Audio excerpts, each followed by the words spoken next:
지금까지 민수기 총 36장의 기록을 살펴보았습니다. 이스라엘이 민수기의 공간적 범위로서 시나이 광야에서 겪었던 고초는 이로 말할 수 없이 참혹했을 것입니다. 무더운 땡볕, 지독한 밤추위는 물론 기간도 장장 40년이었던 바에야 더위로 무슨 소용이 있겠습니까? 그렇지만 이스라엘은 이 고난의 때를 흐르는 시간 속에 다 묻어버리고 이윽고 시나이 반도에서의 유랑, 곧 하나님께서 계획하신 연단의 대장정을 마무리하게 되었습니다. 지난날 애굽에서 결코 벗어날 수 없었던 노예의 신분으로 그것도 대대손손 짓눌림을 당할 수밖에 없었던 이스라엘에게는 이 연단 과정을 다 마친 후에야 비로소 하나님의 선민이라는 자긍심을 간직하게 되었습니다. 하나님께서 그들의 조상 아브라함과 이삭과 야곱에게 창대케 하리라고 약속하신 언약이 이제 어김없이 이루어지려고 하는 직전의 때입니다. 그간에 참으로 무수한 일들이 있었습니다. 돌이켜보기에 우리 또한 그들과 마찬가지로 보기 딱한 것도, 씁쓸하게 입맛을 다신 적도, 그리고 비나스처럼 분노한 적도 한두 번이 아니었을 것입니다. 민수기의 기록을 뒤돌아 저 또한 이전보다 더욱 참으로 많은 것을 느꼈고 또 생각해 볼 수 있었으며, 특히나 이전에는 볼 수 없었던 새로운 하나님의 크신 사랑을 재발견하고 이로 인해 크나큰 감동과 은혜를 체험할 수 있었습니다. 그 새로운 것 가운데 하나로서 저는 때라고 하는 것을 다시 고민해보고 생각해 볼 수 있었습니다. 이 때를 본장의 주제로 걸어두고 민수기의 대장정을 마감하고자 합니다. 40년 동안 애굽의 호화로운 궁궐에서 남부러울 것 없이 생활하던 모세가 하나님의 뜻하지 않은 부르심을 받고 미디안으로 떠나게 된 때로부터 모세는 약 80년이나 광야에서 생활해야만 했습니다. 집 한 채에 땅 한 평도 소유하지 못했던 채 모세는 무려 80년을 떠도는 개개 신세로 그렇게 살아야 했던 것입니다. 그렇다면 이스라엘의 고난은 모세의 것에 비해 채 반절도 되지 않은 셈입니다. 이뿐만이 아닙니다. 뒤에서 신명기에서도 보겠지만 모세는 단 한 평의 땅도 기업으로 받지 못하고 그것도 가나안을 밟아보지도 못한 채 그의 형 아론이 묻혔던 느보산에서 쓸쓸한 최후를 맞이해야 했습니다. 그것도 아론과 다르게 홀로 말입니다. 서민 이스라엘을 애굽에서부터 가나안에까지 이끈 장본인으로서 그들의 위대한 지도자 모세와 아론은 그렇게 최후를 마쳐야 했습니다. 모든 것이 하나님의 계획과 뜻에 따라 이루어진 장엄한 역사였음에도 저는 아론의 죽음을 대하면서 하나님의 뜻을 재발견하고 벅찬 감동에 사로잡힌 때가 있었습니다. 이후 예정된 하나님의 때를 따라 이스라엘의 새로운 세대는 젖과 꿀이 흐르는 약속의 땅 가나안을 차지하게 되었습니다. 그렇지만 이를 그토록 소원하며 그 땅을 밟고자 안타깝게 애썼던 이스라엘의 선대들은 하나같이 광야에서 쓸쓸한 삶을 마감해야 했습니다. 이로부터 하나님께서 계획하신 때의 주인공은 때마다 정해져 있었음을 발견할 수 있었습니다. 곧 모세와 아론의 사명은 그때까지였고 여호수아와 갈렙 그리고 새로운 세대들로서 이스라엘의 때는 정해진 또 다른 때가 있었던 것입니다. 제가 생각하기에 당초 이스라엘이 애굽에서 필사의 탈출을 감행한 것은 그 목적이 가나안을 차지하는 데 있었던 것도 르우벤과 갓이 요구했던 풍요로운 광야를 차지하는 데 있었던 것도 아니었을 것이라 생각합니다. 왜냐하면 그들은 애굽에서의 생활보다도 더 못한 곳이 어디에 또 있을까라는 생각으로 곧 죽어도 여기서 죽는 것보다 나을 것이라는 생각에 무작정 모세의 인도 아래 그 땅을 뛰쳐나오는 것에 최우선의 목적을 두었을 것이라고 보고 있기 때문입니다. 무엇보다도 이스라엘은 그들의 후세에게 노예로서 대를 물릴 수밖에 없는 비참한 처지에서 오로지 신라엘 같은 자유를 갈망했을 것입니다. 그 자유는 그들이 향후하고자 했던 자유보다는 오로지 후대를 위한 그들의 간절한 희생이 밑거름이 된 자유였을 것이라고 봅니다. 가나안에 입성하기 전까지 민수기에서 보여주었던 실상은 혹독하고도 매서운 것이었습니다. 연병으로 죽고 뱀에 물려 죽고 땅에 파묻혀 죽고 춤추는 동족의 칼에 죽고 실로 비참하고도 참혹한 그 자체였습니다.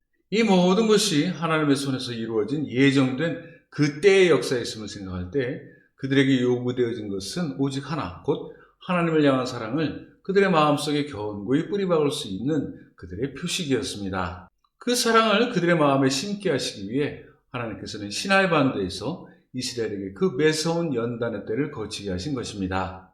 그때 광야에서 죽은 이스라엘의 죽음은 허망한 것이 아니었습니다. 그들이 그들의 후손에게 간절히 원하고 있었던 새로운 때를 가슴에 소원으로 두고 있었다면 그들의 후손은 선대의 이 같은 바람과 기대를 가슴에 간직하고 그토록 소원하던 가나안에 입성할 때 그들 선대의 기대를 가슴속에 명명백백히 기리고 있었을 것입니다. 이것이 광야에서 죽어간 그들 선대의 공로였다고도 생각됩니다. 이와 같이 모든 것들은 예외 없이 그 정해진 때가 있었습니다. 아랫돌로 윗돌을 갤 수 없고 해를 서쪽으로 밀어낼 수 없듯이 그들은 하나님께서 계획하시고 이루시고자 하는 모든 때를 어김없이 맞춰가야만 했습니다. 그 과정이 지금까지 인류의 역사로 온전히 살아 숨쉬고 있음을 바로 보여주고 있는 것이 다름 아닌 민수기였습니다. 우리는 하나님께서 민수기에서 보여주신 낱낱을 경험하지 못했습니다. 만약 하나님께서 우리와 우리 교회를 이끄셔서 그때 그 당시 시나이 반도에다가 떨어뜨려 놓으셨다면 우리의 행동과 처지가 어떠했을까를 상상해 봅니다. 우리도 이스라엘과 마찬가지로 청개구리의 삶을 살았을까요? 한결같이 하나님을 피곤케 그리고 어지럽게 해드리고 시시때때로 말씀을 거역하면서 마치 투장에서의 소처럼 통제불능한 어지러운 삶을 살았을까요? 수많은 이적을 체험하고도 정신을 차리지 못했던 당시 이스라엘을 보면서 선뜻 그들의 행세가 이해가 되질 않았다면 우리는 이스라엘과 달리 하나님의 규례를 지켜 행하고 그 뜻에 순종하며 살았을까요? 제 생각에 그때의 이스라엘이나 지금의 우리나 별반 다를 것이 없을 것이라 생각합니다. 왜냐하면 그들이나 우리나 모두 똑같은 죄인이기 때문입니다. 곰곰이 생각해 볼 때 하나님께서 민수기를 통해 이 모양 저 모양으로 율법과 규례를 주셔서 이를 지키게 하신 것은 이스라엘을 구속하시기 위한 처사가 아니라 그들에게 보다 더한 풍성한 은혜를 시시때때로 채워주시기 위함이었습니다. 하나님을 사랑하고 예수님의 위대한 공로를 가슴에 간직하고 이 세상을 지치고 있는 우리에게 하나님께서 요구하고 계신 것은 우리를 구속하시고 붙잡아 두시기 위함이 아니라 그때 이스라엘과 마찬가지로 우리에게 풍성한 은혜로서 채워주시기 위함입니다. 그렇다면 우리의 삶이 애굽에서처럼 고단한 것도 나아가 우리의 형편과 처지가 시나이 반도에서처럼 공고한 것도 모두가 감사한 것뿐입니다. 그때 이스라엘에게 애굽보다도 시나이 반도가 보다 편한 곳이 분명했다면 지금 우리가 처한 환경은 우리가 생각하기에도 그때 애굽이나 시나이 반도보다도 더욱 그럴싸한 곳이 아닐까요? 그렇지만 그럴싸한 지금의 이 세상도 신앙적인 시각에서는 애굽이나 시나이 반도와 그다지 별반 다를 것이 없다고 봅니다. 그곳이 여기든 저기든 상관할 것이 없습니다. 왜냐하면 두말할 것도 없이 이 세상을 지쳐가는 중에 이 험악한 세상에 관영한 죄에 파묻혀 죽는 것보다 하나님의 은혜에 파묻혀 죽는 것이 우리에게는 더한 영광일 것이기 때문입니다. 하늘보다 높은 곳에서 이 땅의 가장 낮은 곳으로 임하신 예수님의 마음을 생각해 볼 때 애굽의 궁궐의 가장 높은 곳에서 척박한 시나이 반도를 유랑한 모세의 마음을 생각해 볼 때 그렇다면 이제 남은 것은 죄에 많은 가장 비천한 이 세상에 살고 있는 우리의 마지막 남은 소원은 하나님의 손에 붙들려 가장 높은 곳을 이루는 때만이 남아있을 뿐입니다. 하나님 사랑의 손을 마다하고 스스로가 높은 곳에 서고자 또한 스스로가 높은 곳에 이루고자 계획하고 꿈꾸고 있었던 자들의 최후는 한결같았습니다. 모두 비참한 최후의 때를 맞았음을 우리는 민수기 기록을 통해서 보았습니다. 가나안은 하나님께서 약속하신 땅이었기에 그들은 하나님께서 계획하신 대로 그곳에 들어가야 했습니다. 그곳은 그들의 생각과 계획으로는 꿈에서도 밟을 수 없는 땅이었습니다. 마찬가지로 천국은 하나님께서 우리에게 약속해 주신 땅이기에 우리 또한 하나님께서 계획하신 대로 그곳에 들어가야 합니다.